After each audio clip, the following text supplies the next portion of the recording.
Assalamualaikum warahmatullahi wabarakatuh. Halo Ananda semua, selamat bergabung kembali dalam pembelajaran bahasa Indonesia dengan saya Rika Zufria SS MHUM. Ananda, materi ke-6 dalam pembelajaran bahasa Indonesia di perguruan tinggi ialah karya ilmiah. Dalam materi karya ilmiah ini ada beberapa submateri. Yang pertama, pengertian karya ilmiah. Yang kedua, jenis karya ilmiah. Yang ketiga, sistematika karya ilmiah. Serta yang keempat, tata cara penulisan kutipan, catatan kaki, dan daftar pustaka. Ananda, sebelum Ananda mendiskusikan mengenai karya ilmiah secara terperinci, Ananda perlu mengetahui bahwa sebenarnya karya tulis itu ada 3. Yang pertama dinamakan dengan karya ilmiah, yang kedua karya semi ilmiah, dan yang ketiga karya non ilmiah. Karya non-ilmiah ini akrab disebut dengan karya sastra atau fiksi. Ketiga, karya tulis ini memiliki beberapa karakteristik perbedaan. Ananda bisa lihat di layar. Yang pertama, karakteristik perbedaan antara ketiga karya tulis adalah dari sumber data. Yang kedua, dari sifat karya tulisnya. Yang ketiga, dari bobot karya tulisnya. Yang keempat, dari alur. Yang kelima, dari bahasa. Dan yang keenam, dari bentuk karya tulisnya. Ananda bisa baca mengenai beberapa karakteristik perbedaan ketiga karya tulis ini. Ibu sudah sampaikan dan sudah upload di e-learning. Namun yang perlu Ananda ketahui, yang jadi kesalahan selama ini adalah berkaitan dengan tata cara penulisan, yaitu berkaitan dengan ejaan bahasa Indonesia. Ananda perlu mengetahui bahwa apapun karya tulis, baik itu karya ilmiah, semi ilmiah, maupun karya non ilmiah, ejaan bahasa Indonesia harus tetap digunakan. Misalnya, di dalam karya sastra, fiksi atau non ilmiah, kalau ingin menuliskan nama orang, tetap harus sesuai dengan ejaan bahasa Indonesia, yaitu setiap kata diawali dengan huruf kapital. Nah, apalagi kalau seandainya digunakan dalam karya semi ilmiah atau karya ilmiah. Nah, yang menjadi perbedaan mendasar yaitu berkaitan dengan diksi atau pilihan kata. Karya ilmiah, karya semi ilmiah, karya non ilmiah memiliki karakteristik dari pemilihan kata. Karya non ilmiah atau fiksi sering menggunakan kata-kata yang sifatnya imajinasi, sehingga kata-kata yang digunakan banyak yang bersifat konotasi atau konotatif. Sementara di dalam karya semi ilmiah digabung, masih menggunakan kata-kata yang konotasi, tetapi juga banyak menggunakan denotasi.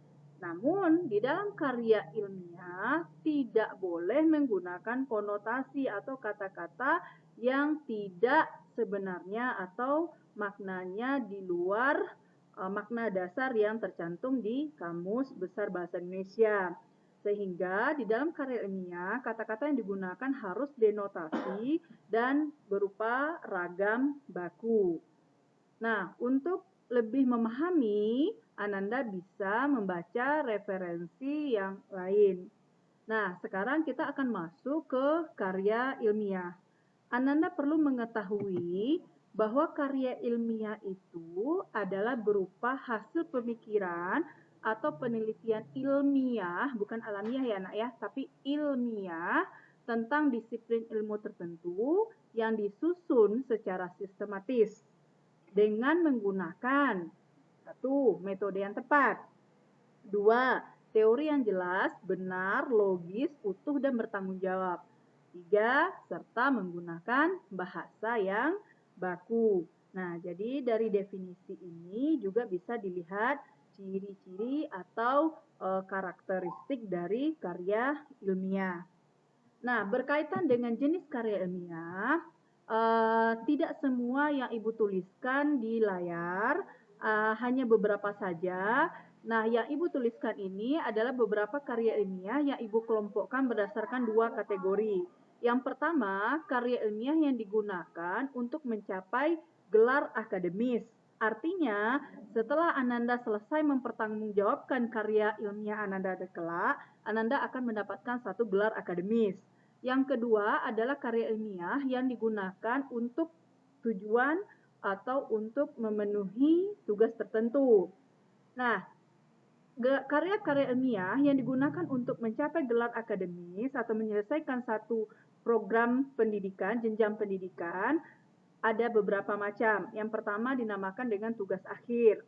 Tugas akhir ini banyak digunakan oleh mereka yang menempuh jenjang pendidikan diploma 3, diploma 4. Akan tetapi ada beberapa strata yang juga menggunakan tugas akhir sebagai pengganti jadi nama skripsi. Perbedaannya adalah tugas akhir ini cenderung diperuntukkan untuk mereka yang menempuh pendidikan terapan. Yang kedua, skripsi, yaitu jenis karya ilmiah yang digunakan untuk menyelesaikan program sarjana. Yang ketiga, tesis, menyelesaikan program magister. Yang keempat, disertasi, menyelesaikan program doktor. Nah, sementara yang karya ilmiah yang digunakan hanya untuk forum tertentu atau memenuhi tugas tertentu, ada beberapa, misalnya artikel ilmiah, makalah, paper. Nah, Ananda bisa nanti mencari tahu jenis-jenis karya ilmiah yang lainnya. Nah, berikutnya kita akan masuk ke submateri yang kedua. Submateri yang kedua yaitu sistematika karya ilmiah. Ananda perlu diketahui bahwa karya ilmiah itu memiliki 2 unsur. Yang pertama dinamakan dengan unsur inti. Yang kedua dinamakan dengan unsur tambahan atau bukan unsur inti. Bukan unsur inti. Kita lanjut dengan mungkin kita awali dengan yang pertama yaitu unsur inti. Ada 4 unsur inti sebuah karya ilmiah. Yang pertama, pendahuluan. Yang kedua, isi. Yang ketiga, penutup. Yang keempat, daftar pustaka. Nah, kalau dinamakan unsur inti, berarti unsur ini akan ada pada setiap jenis karya ilmiah, apapun jenisnya. Nah, di dalam unsur inti ini, Ananda bisa lihat bahwa daftar pustaka ternyata memiliki peran penting karena dia merupakan unsur inti. Jadi kalau tidak ada daftar pustaka, bisa dikategorikan karya ilmiah Ananda tidak lengkap atau cacat. Nah, kita lanjut. Berikutnya adalah unsur tambahan. Berbicara mengenai unsur tambahan, berbeda dengan unsur inti. Kalau unsur tambahan, tidak sama unsur tambahan pada setiap jenis karya ilmiah. Artinya, setiap jenis karya ilmiah memiliki unsur tambahan yang berbeda-beda.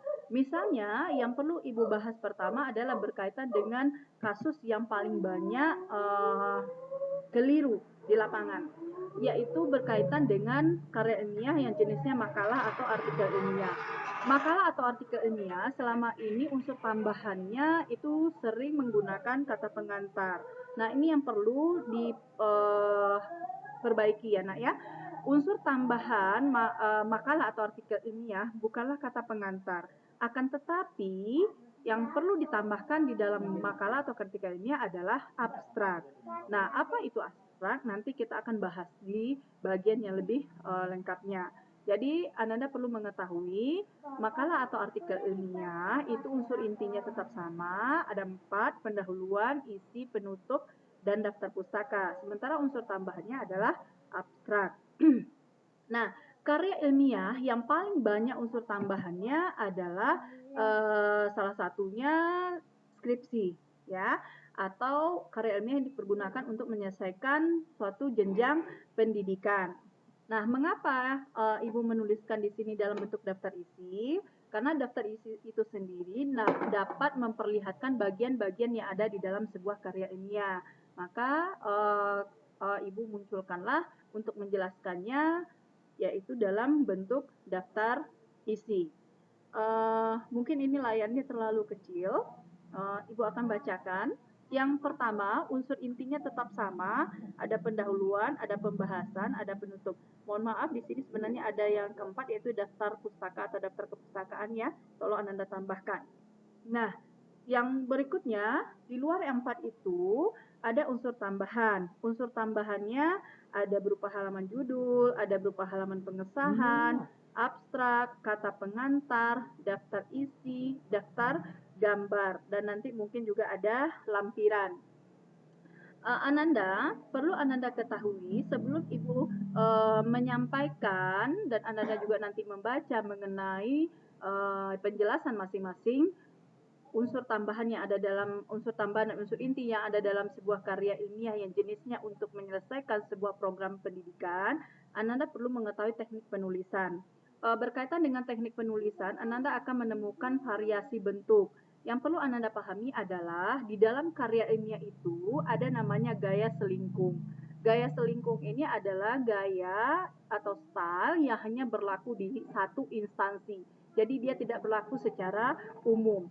Nah, di dalam penulisan karya ilmiah yang Ibu berikan saat ini adalah kategori yang sudah berpedoman kepada aturan penulisan karya ilmiah di Indonesia dan juga internasional.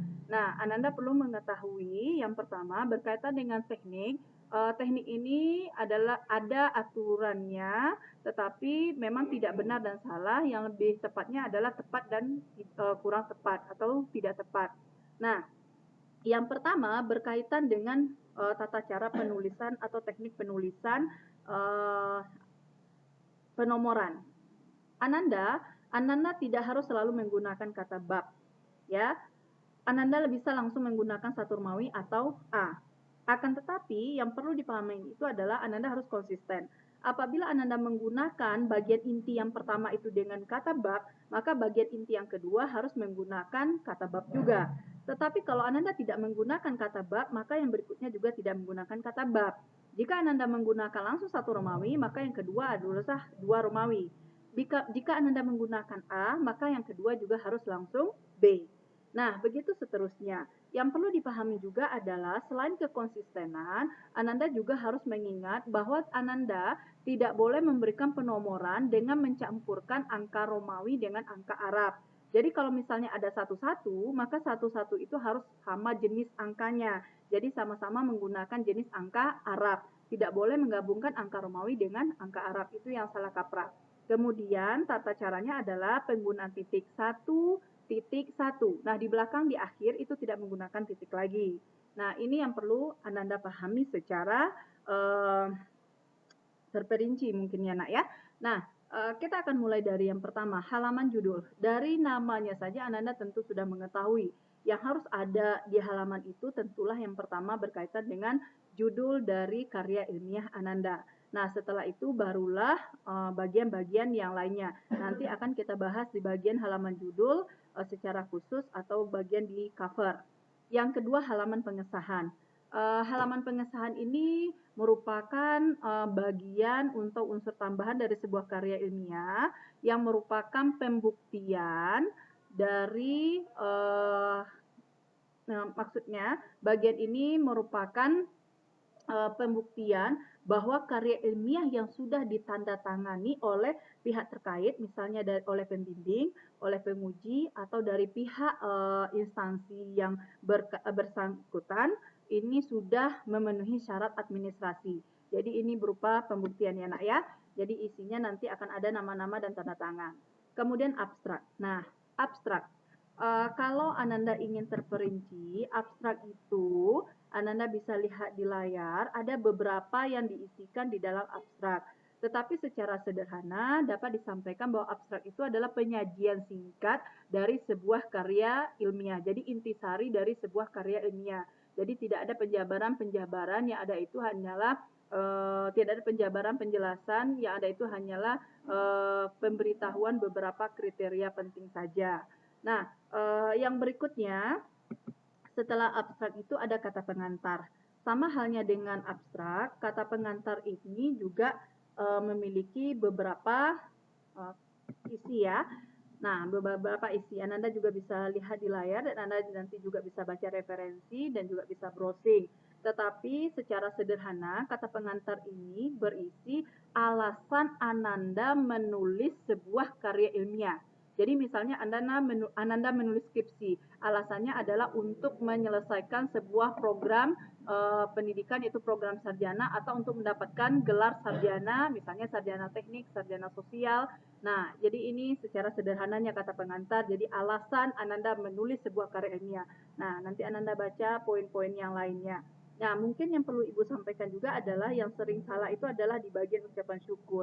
Ananda perlu mengetahui kata atau pilihan kata yang sering digunakan yang merupakan kesalahan fatal adalah yaitu memanjatkan. Ya, kita panjatkan puji dan syukur. Panjat ini secara denotasi maknanya adalah ada sesuatu yang dipanjat. Tetapi syukur itu bukan dipanjat, tetapi diucapkan. Nah, jadi pilihan kata harus diperhatikan. Kemudian di bagian ucapan terima kasih. Kalau sifatnya akademis, maka ucapan terima kasih itu haruslah diurutkan secara akademis pula. Jadi yang pertama itu tentu yang berkaitan secara akademis, jangan sampai yang pertama itu non akademis. Walaupun misalnya orang tua ini sangat penting dalam kehidupan Ananda. Nah, orang tua boleh digunakan ya, tetapi mungkin di bagian akhir saja. Tetapi di luar itu mungkin Ananda tidak perlu menuliskannya ya, ucapan terima kasihnya. Jadi untuk kata pengantar dan abstrak. Nah, yang berikutnya daftar isi. Nah, ini daftar isi anak ya. Nanti untuk penomorannya, penomoran itu pendahuluan, mulai dari pendahuluan, bagian dari pendahuluan itu latar belakang masalah itu menggunakan satu angka ya, menggunakan angka Arab ya, satu angka Arab. Sementara yang bagian tambahan, unsur tambahan sebelum pendahuluan itu biasanya menggunakan Romawi kecil. Ya, Nak, ya. Nah, kemudian daftar gambar. Jika Ananda memiliki gambar-gambar, maka Ananda harus menuliskan daftar gambar. Ataupun Ananda memiliki tabel-tabel, bisa ditambahkan dengan daftar tabel. Jadi apapun yang Ananda gunakan itu sedapat mungkin harus dibuatkan daftarnya, sehingga pembaca tidak kesulitan untuk membuka lembar tulisan karya ilmiah Ananda. Yang berikutnya pendahuluan. Secara umum, pendahuluan ini berisi materi, hal-hal yang akan dibahas, yang akan dianalisis, sintesis, ya Nak ya. Untuk lebih sederhananya, apa saja yang dibahas, apa saja yang dianalisis sintesis. Yang pertama adalah latar belakang masalah. Latar belakang masalah, satu-satu latar belakang masalah. Latar belakang masalah ini isi poin dasarnya juga alasan, tetapi bukan alasan menulis. Alasan di bagian latar belakang adalah alasan memilih objek penelitian. Jadi tolong dibedakan dengan kata pengantar ya Nak ya. Alasan memilih objek penelitian. Nah, sebuah karya ilmiah yang menjadi pendukung Ananda bisa diluluskan karya ilmiahnya ini di bagian latar belakang masalah. Jadi Ananda harus bisa menampilkan, harus bisa menyajikan alasan pemilihan objek itu dengan baik ya Nak ya, sehingga meyakinkan seorang pembimbing untuk menyetujui penelitian itu untuk dilaksanakan. Jadi di bagian latar belakang masalah ini Ananda harus benar-benar memilih kata yang tepat dan mencari alasan pemilihan objek yang juga tepat. Rumusan masalah. Berkaitan dengan pilihan kata, ada beberapa mungkin Ananda akan menemukan nanti rumusan masalah, pembatasan masalah, perumusan masalah. Ananda perlu mengetahui yang ditampilkan itu adalah sesuatu yang sudah dirumuskan, berarti hasilnya. Jadi bukan perumusan yang tepatnya, bukan pembatasan, tetapi yang benarnya adalah rumusan. Rumusan ini artinya Ananda menuliskan masalah-masalah yang sudah dibatasi. Jadi intinya adalah berisi pembatasan masalah, artinya berisi sesuatu yang sudah dirumuskan. Nah, ya, jadi sesuatu masalah yang dibahas di dalam penelitian atau karya ilmiah Ananda. Kemudian tujuan penelitian, tentunya berkaitan dengan rumusan masalah. Berarti target atau sasaran yang dicapai di dalam penulisan karya ilmiah tersebut. Nah, yang berikutnya manfaat penelitian, Ananda bisa buatkan apa saja manfaatnya, bisa dikelompokkan juga, mungkin untuk keilmuan, mungkin untuk umum juga, ini terserah ya. Kemudian landasan teori. Nah, di bagian landasan teori ini Ananda harus mengetahui landasan teori merupakan bagian dari sebuah karya ilmiah yang berisi teori-teori, konsep-konsep yang Ananda gunakan atau pendapat-pendapat ahli yang Ananda gunakan sebagai landasan Ananda berpikir pada saat menulis karya ilmiah tersebut. Jadi Ananda tentunya akan mengutip pendapat-pendapat, teori-teori dari orang-orang yang sudah berkompeten dan diakui. Nah, yang berikutnya metode dan teknik penulisan. Metode dan teknik penulisan ini akan berbeda tergantung dari karya objek penelitian Ananda. Ada kalanya Ananda menggunakan penelitian yang sifatnya di bidang ilmu eksakta. Nah, ini akan berbeda tentunya dengan metode penelitian non eksak. Ya, akan tetapi eksakta juga nanti sains juga nanti akan berbeda tergantung metode yang digunakan, tergantung dari tergantung dari pengkhususan keilmuannya, pengkhususan dari tulisannya kelak. Jadi metode ini tidak sama ya. Nah, kemudian tinjauan kepustakaan. Tinjauan kepustakaan ini berisi penelitian-penelitian, tulisan-tulisan sebelumnya yang mirip dengan yang objeknya sama dengan penelitian yang Ananda lakukan. Akan tetapi tentunya harus memiliki perbedaan. Kalau tidak memiliki perbedaan berarti tulisan Ananda, penelitian Ananda tidak layak untuk dilakukan. Berikutnya populasi dan sampel. Nah, populasi dan sampel ini berkaitan nanti dengan data objek yang Ananda ambil ya sebagai bahan dari karya ilmiah Ananda atau penelitian Ananda. Kemudian hipotesis, dugaan sementara. Artinya Ananda bisa memberikan dugaan sementara terhadap tulisan Ananda atau penelitian Ananda. Kemudian sistematika penulisan. Nah, bab berikutnya yaitu pembahasan. Ini berkaitan dengan analisis data ya. Kemudian penutup. Penutup ini ada simpulan, jadi yang tepatnya bukan kesimpulan ya, tapi simpulan. Kemudian saran yang terakhir ada daftar pustaka. Dan kalaupun ada unsur tambahan berikutnya adalah lampiran. Nah, yang perlu juga Ananda ketahui adalah tidak mutlak bab 1 pendahuluan itu dari 11 sampai 110. Bisa saja bab 1 itu dipecah menjadi beberapa bab dengan alasan bagian pembahasan itu harus lebih banyak daripada bagian pendahuluan. Jika ternyata Ananda menggunakan 11 sampai dengan 110, ternyata bagian itu lebih banyak jumlahnya dari pembahasan, maka pecahlah bab 1 pendahuluan itu menjadi beberapa bab lagi. Misalnya bab 1 pendahuluan, nanti bab 2 mungkin Ananda gunakan landasan teori, jadi keluar dari bab pendahuluan. Boleh saja, jadi tidak permanen sifatnya ya nak ya. Inilah yang Ibu sampaikan tadi, teknik ini tidak ada salah dan benar, ada tepat dan kurang tepat atau tidak tepat. Nah, jadi ini yang perlu Ananda pahami berkaitan dengan sistematika karya ilmiah.